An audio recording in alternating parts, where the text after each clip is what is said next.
the beginning of my simping days. No script. There is no nothing. This is just me telling a story, alright? We'll do it live! Fuck it! Story time. Alright. They did time to make a fast drop. For the bad shit, like baby girl, this real shit. Yeah, street nigga thinking in the streets. I just want a bad bitch to come and suck my dick.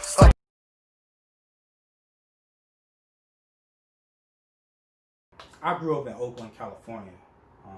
San Francisco and Oakland, California. And, you know, rough shit. You know, rough area. So, when I was in 7th grade, it was a 6th grade girl we was in the same class when we was in 5th grade or whatever. She probably might watch this shit. She probably don't even remember, but I do. I remember a lot of shit. So anyways, you know, I'm just an average nigga. Like, I'm not one of them niggas that fight all the time. I'm not one of them super tough niggas. I'm not one of them nerds. I'm just an all around. I was a well-balanced nigga growing up. I'm that nigga. So, I like Pokemon cards. You know, that was a thing. I had my Game Boy, played the Pokemon games and shit. And I played basketball. So, I had a crowd of a lot of people. And then I lived in the hood. So, it's like, I was just cool with everybody. All right. So, one day, my sister and her friends walk up. This is one of her friends. I knew her before my sister did, but they walked up and they asked if I wanted to go out with this girl. And I liked this girl hella much. I'm like, damn, she hella pretty. I was on the basketball court. They came up to me on the basketball court and I'm like, I'm looking. And I looked at her thinking it's a joke. She like, everybody like her and shit. And I looked at her and I was like, I didn't know what to say. I was stunned. I was painfully shy back then. I was like, no. Then I just walked away. Then they walked away or whatever. And in my mind, I instantly felt like, what the fuck? Like, what? Could you have thought of something better to say than that?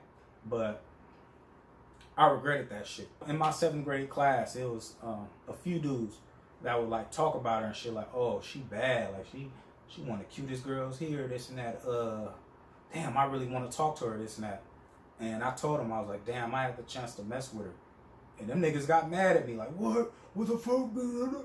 You know, and that gave me a lesson in motherfuckers hating, right? Because I'm not the toughest nigga, I'm not the coolest nigga. I don't dress the best, but she wanted me. And I never understood why back then. So I'm like, all right, whatever. But I was incredibly good in basketball back then, so maybe that had something to do with it.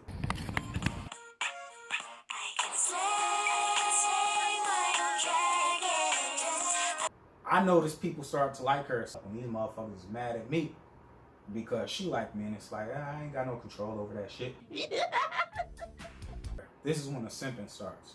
I believe I asked my sister, can you tell her like I wanted to go out with her, this and that.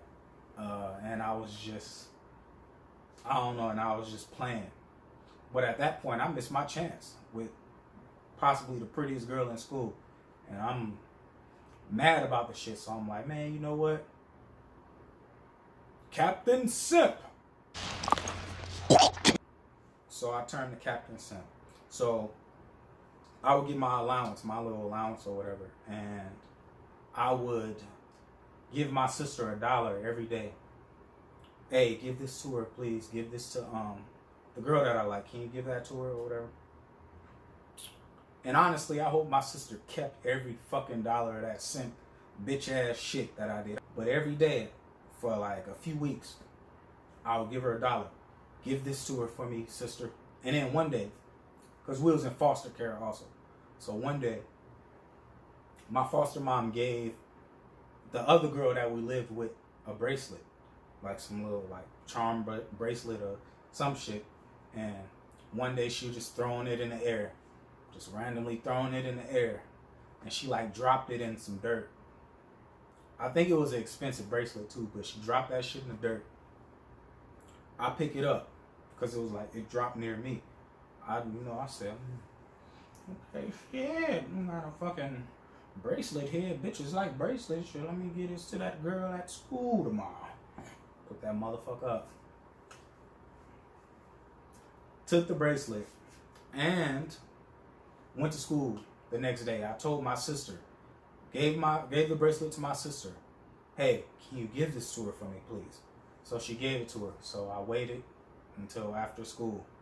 Or when I seen my sister at lunch, I believe. I was like, because my sister was her age. My sister's a year younger than me. So she said, oh, she just said thanks. And I hope my sister kept the fucking bracelet too. But who knows? So anyways, a few weeks later, I'm playing basketball and shit. That was a thing. They would come to watch us play basketball. Basketball was like life. And like I said, I was a pretty decent dude. I was amongst the best at the school. So I don't know. I was feeling myself, you know. Like they say, you try to like do extra and shit when the girls come to the court. I'm like, ooh. Just doing moves and shit, crossing niggas over. That was my thing, though. I used to break niggas' ankles. You know, Allen Iverson was big back then. So I'm doing everything. And then I did a spin move. I did a full spin move. And then I laid the ball up, a sick ass reverse. I went like this and like threw the ball up or whatever. And my friends went crazy. Game series. That motherfucker went in because we had chain nets at that school. It went in and everybody went crazy on call. Oh shit! Oh, because back then, you know, we 7th graders. You know, that wasn't a thing. Especially back then, that was like some Allen Iverson type shit. You know, that's who we looked up to, Iverson and Kobe. And shit, they went hard. Like, oh, they give me 5s and shit. I felt good as fuck about that. Yeah. And I was like, yeah. I was all pumped up and shit. And then I seen her on the side of the court. I looked at her and I was like, yeah. Then I started smiling. And then she smiled back or whatever. And then I just went about my business. And then I just stopped giving her dollars and shit because eventually she started talking to somebody else. And I left that shit at that. She used to like walk home, like after school she would like walk home and shit, and I used to be tempted to like follow her, but I was so shy. It's like I'm not even trying to do all that. Not like follow her on no weird shit, because we had to walk the same way, but I would get on the bus because I lived a little further from the school than she did. So all in all, I was a simp. And naturally, it's in us to want pretty women and want to procreate and want to take care of them. I wasn't on no shit like that back then. I was a kid. I wasn't doing nothing. I was just a kid, just doing kid shit. 11 or 12. But anyways, we all have this thing where we want to provide for these women. Naturally, that's just how it was. Like when you're a kid, sometimes you hit the girl that you like or whatever. But once you reach a certain age, you know, some of us just give women shit. Give them flowers and all that bullshit. But it's also a conditioning thing. I was conditioned that way. This is what you need to do for the woman to make her like you. This and that. So yeah, I was a simp from the very beginning. Super simp. Like when I didn't have to be, I made that mistake on my own. Like I had the chance to be with her and I chose against it. That's how that went, man. That was my first real simping story. And over time, you know, there's more stories. This is the beginning, though. I can make this a series. I can get more simping stories and just freestyle the shit, no script. I could do that.